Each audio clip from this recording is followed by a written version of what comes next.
पहिली चित्रपट अभिनेत्री म्हणून नावारूपाला आलेल्या कमला रघुनाथ गोखले म्हणजे पूर्वाश्रमीच्या कमला कामत यांचा जन्म मुंबईतील गिरगाव इथे 1901 मध्ये झाला.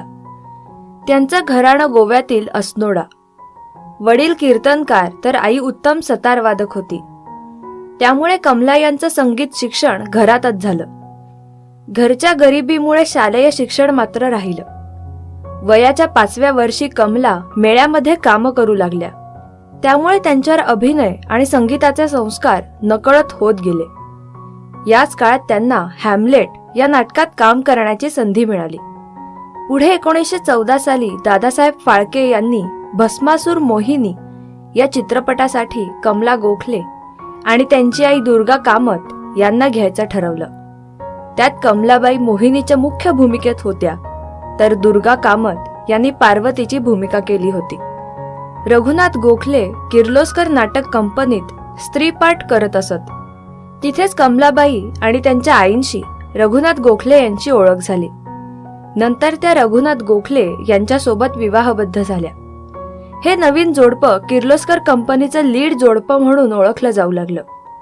वयाच्या अवघ्या 25व्या वर्षी रघुनाथ गोखले यांचं निधन झालं. संपूर्ण संसाराची आणि 3 मुलांची जबाबदारी कमलाबाईंवर पडली. तरीही खचून न जाता त्यांनी नाटकात काम करण्याचा आपला निश्चय कायम ठेवला. त्या तवनाप्पा चिवटे यांच्या मनोहर स्त्री संगीत मंडळात दाखल झाल्या. या कंपनीत सर्व स्त्रियाच काम करत असल्यामुळे कमला यांनी मानापमान नाटकात धैर्यधर, मृच्छकटिक मध्ये चारू दत्त तर संशय कल्लोळ मध्ये अश्विन शेठ या पुरुष भूमिकाही पार पाडल्या. तसंच त्यांनी नाट्यकला प्रसारक या संस्थेमध्येही काम केलं.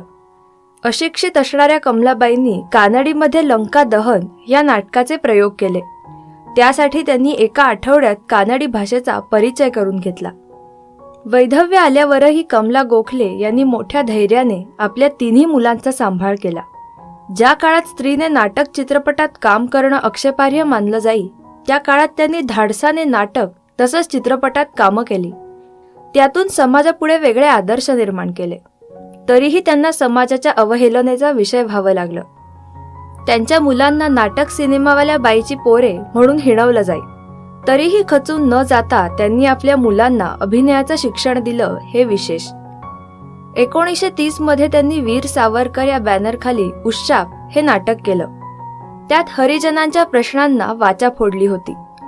विश्राम बेडेकर यांच्या 1938 सालच्या लक्ष्मीचे खेळ या चित्रपटात काम करण्याची संधी कमलाबाईंना मिळाली. त्यानंतर त्यांनी मास्टर अविनाश यांच्या संगीत दिग्दर्शनाखाली दुनिया हसते रडते बघरे, कोणी न वाली जगात ही गाणी गायली. त्यांच्यानंतर त्यांचा मुलगा चंद्रकांत गोखले यांनी चित्रपट क्षेत्रात नाव कमवलं.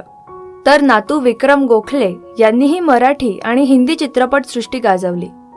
मराठी रंगभूमीवर सातत्याने 40 वर्ष काम करणाऱ्या कमला गोखले यांच्यावर रीना मोहन या बंगाली दिग्दर्शिकेने हिंदी भाषेत कमलाबाई हा लघुपट तयार केला.